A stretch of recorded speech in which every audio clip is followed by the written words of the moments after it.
Yeah, Mike Rowe from How America Works. Good to see you. So let's talk about this. I'm not surprised to see these studies come out and say young Gen Zers, they're not hard workers, not like this older generation. What is it? Is it culture? Is it families? What's driving the lack of work ethic in these young kids? Well, look, you're talking about sort of the snowflake culture, and I like to say they're an easy target, and I'm going to agree with 70% of what's said, but we're the clouds from which the snowflakes fell, right? So it's very difficult, in my view, to paint. Well, it's actually very easy to paint with too broad a brush, and we shouldn't do it. So I don't want to sum up a whole generation quite that glibly, but I will tell you that this is our 15th year of offering work ethic scholarships. It's always been a hard sell because, right, eat your peas is not popular advice. Show up early, stay late, volunteer for the crappy task. These are not messages that typically resonate. And today, they still don't resonate with the fat part of the bat.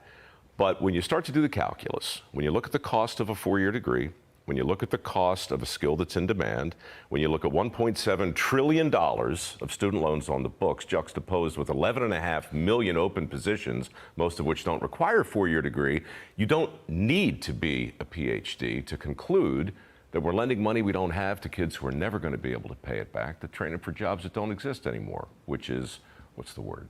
Stupid. Stupid. That way, or I would love to get out of school and just jump right into a job. Look, I don't think it's got to be that binary. And I think, you know, my liberal arts degree served me pretty well. I graduated in the end of 1984, 2 years of community college, 3 years of university, $12,000 total tuition. Same course load today, same schools, 92 grand, right? So we can't just talk about it without talking about the money. Right. Nothing in the history of Western civilization has gotten more expensive more quickly than the cost of a four-year degree. Not healthcare, not real estate, not food, not energy, nothing, right? So that's a big part of it. The good news is the phones that we have all over the tables now have access to 98% of the known information in the world. That's a liberal arts degree on the table right there.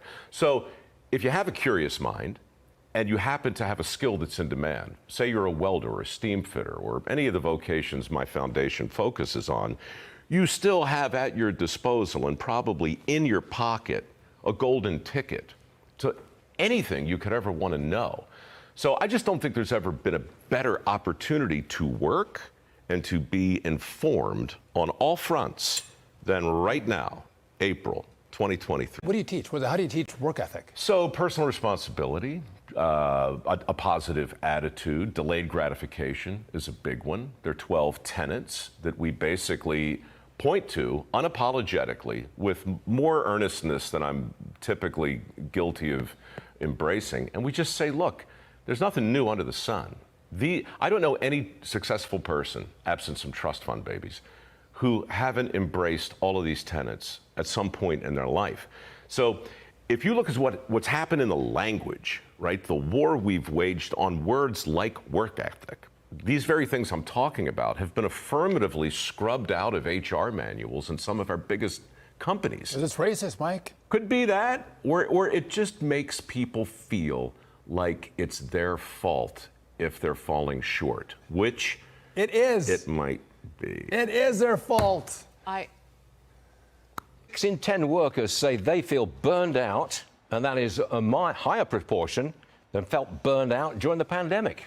Mike Rowe is with us. Now, he's the dirty jobs guy, but he's prepared to answer questions on this. Mike Rowe, welcome to the program. Why is burnout worse now than during the pandemic?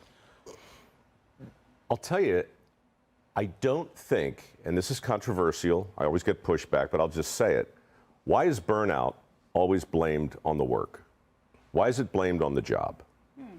I mean, it's so baked into the conversation, we rarely step back to say, hold on, you're really talking about job satisfaction.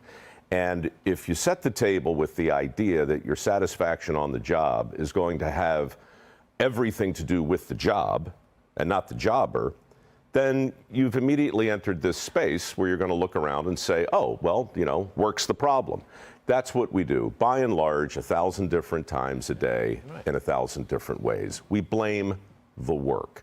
So why is burnout higher after the pandemic? Whatever the reasons, I wouldn't start with because the work is harder or because the jobs are meaner or the bosses are lousier. I would say that, I don't know, maybe it's your diet. You know, maybe you're not getting enough sleep. Maybe you got problems in the boudoir. I have no idea. But the idea that you go right to the top and start thinking about, oh, well, the problem is work. And then we wonder what's going on with work ethic in this country.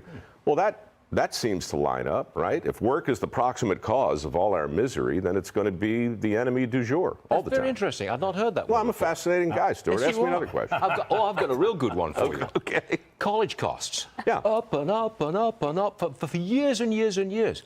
I don't think college is worth it. Do you? Well, you're painting with a broad brush. And if I had to agree or disagree, I would agree. But I would also say that the reason we're in the fix we're in is because we've been saying the same thing to the largest possible group of people for a very long time. We've told an entire generation that the best path for the most people is the most expensive path. And we've also promoted college, not on its merits, but at the expense of every other kind of degree or any kind of certification or training. If you don't go over here, you're going to wind up turning a wrench with some sort of vocational consolation prize. My foundation focuses on the millions of jobs that are available that don't require a four-year degree. We offer a couple $1 million a year in work ethic scholarships. We're doing it right now. These aren't for four-year degrees. And finally, to your point, you're not angry enough about it. Yeah, it's more expensive than it's ever been, but it's also more expensive than healthcare. It's more expensive than real estate. It's more expensive than energy. Never in the history of Western civilization has a thing become more exponentially expensive faster than the cost of a four-year degree. That's fascinating. If that doesn't You're make right. you You're angry, right. then I don't know what the, right? I mean, it's bananas. Yeah, what the devil's going on? Mike, would you just stay there for a second? I want your response to another story which Lauren's got, and that is more women are becoming the breadwinner of the family. Yeah. Tell me more about These that. are Pew Research numbers. So 16% of women earn the family's main paycheck, right? That percent has tripled in the past 50 years, going back to 1972. 55% of husbands are the breadwinners, but that's down by 35%. So yes, the financial dynamics of the family have underwent this sea change, but the daily responsibilities in the household have not. Translation, women are doing the chores, the laundry, the cooking. You would think I would have a problem with that, right? No. Oh, okay. Well, I don't. I don't have a problem with this. No, And I'll tell you why. You know, I have a podcast. We talk about these issues all the time. I think women are being rewarded for being able to multitask the way they do, to be the breadwinner, to take care of the children, to do the laundry and the cooking. We're not burning out. We're able to do it. You got two guys sitting on either side of you here. First of all, Mike Rowe, respond to what Lauren just had to say. Look, Nick Eberstadt has a terrific book out called Men Without Work. He makes the point, 7.2 million able-bodied men between the ages of 25 and 54 are not only not working, they're affirmatively not looking. That's never happened before in peacetime in this country. So who's going to pick up the slack? I mean, it's not a trick question. The jobs have to be done. They have to be done. And if we have created a situation where it's possible to simply not work, then people are going to simply not work. It's the fault in our stars, right? And it's not so, good. of course, somebody's going to do the work. And if it's women, good on you. What do you think, Kenny? Listen, well, I think to that point you're correct, but I have to say something. I do the laundry and I cook and I work. My wife and I share those responsibilities. I love to cook. Yep. My mother taught me very well how to take care of myself and do the laundry. So I'm proud to say that my wife and I are very much a team and we very much share all the responsibilities. Yes. You're not happy with the division of labor within the average normal family, are you? No, I'm fine with it. Because if I were to say to my husband, I need you to do laundry, he would do it. He would do it. He would do it. That's why I'm saying I'm not complaining that maybe some women do more of the household chores because they have the authority to say, hey, I need your help, and hopefully their partner steps up. This is one discussion which I've tried to keep out of, and I think I've done a remarkably good job at that, actually. Because I think the popular thing to do is to say, well, it's just not fair. Women are so burned out because they're doing all this stuff they don't have to do. Well, maybe that's Do some you women. do laundry? Yes. Okay, there you go. You do? Your own? Okay. How do you fold? Hold on a second. I've got to promote Mike Rowe's show here. We will all be watching How America Works with Mike Rowe on Mondays at 8 p.m. Eastern right here on Fox Business Prime. You happy with that there, Rowe? Yeah, you know what? If I had to add anything, I would just say that half of the people my foundation has helped are women. And the opportunities for women in the trades, never in the history of the country have they been more robust. I knew I liked you. Thank you very much indeed, Mr.